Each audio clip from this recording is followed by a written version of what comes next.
Hello. Ako si Kennel at ito ang aking sign name. Nandito ako muli para mag-video vlog para sa MCCID. Welcome ulit! Natandaan niyo ba yung huling ginawa ko yung video vlog about Tecno Spark 5 Pro? Kung gusto niyo mapanood muli yung video, click niyo lang yung link sa baba. Yan, okay ba? Bago tayo magpatuloy, invite ko muna kayo na mag-subscribe sa aming YouTube channel. I-like itong video at i-share. Okay ba? Ngayon naman, ako ay super excited na ipakita sa inyo fresh delivery from Lazada. Ang pangalan? Infinix Hot 10 Play. Sa totoo lang, simpleng smartphone lang siya na nilaunch ng Infinix noong January 23. Sabay nag-launch ang Philippines at Pakistan.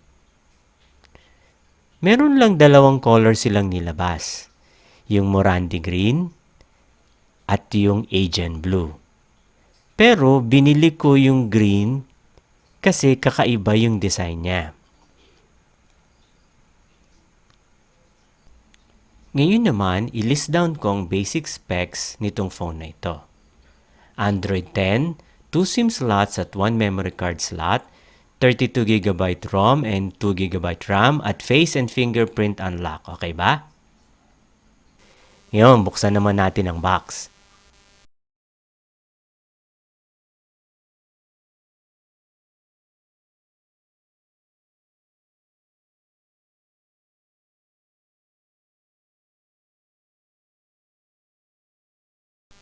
Tingnan niyo yung front at back.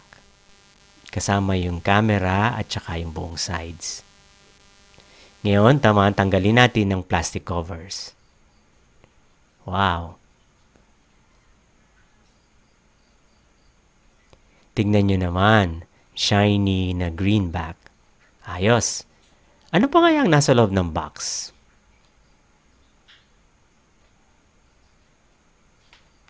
Meron tayong warranty card, film protection, plastic case, kakaiba siya. Headset, at charger na may USB cable. Talagang simpleng smartphone lang siya. Pero ano bang kakaiba sa kanya? Una, napakalaki ng screen niya. 6.82-inch screen. Kung i-compare natin sa Tecno Spark ko, tignan nyo mas malaki siya. Para saan naman ang malaking screen? Ito ay para mas magandang experience nyo sa gaming, videos, movies, screen. Okay ba? Pangalawa, malaking battery capacity, 6,000 mAh. Pwede nyo magamit ang phone para sa games and videos. Siguro mahigit isang araw na diretsong gamit. Tignan nyo yung number of hours na kaya niya. Pangatlo at pinaka-importante, napakamura niya. Only 3,790 pesos. Nag-sale siya noong January 23. Pero ngayon, medyo mahal na siya. 4,290. Okay?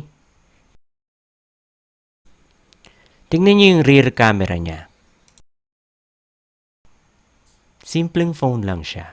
Ngayon, pakita ko yung mga sample photos gamit nitong phone.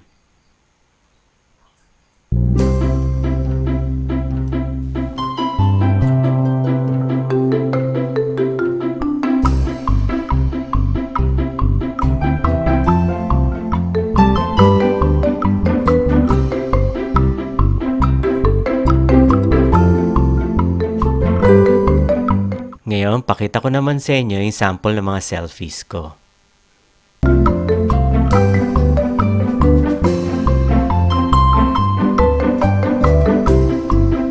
Tapos naman, pakita ko sa inyo yung sample video na ginawa ko.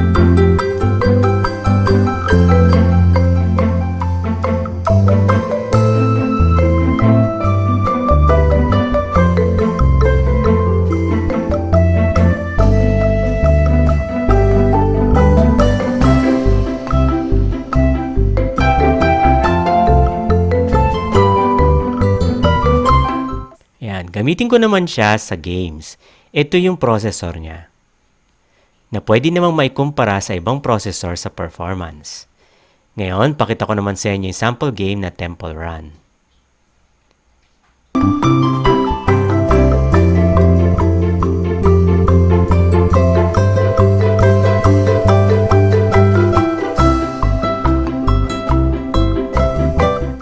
Dito nagtatapos ang unboxing ko.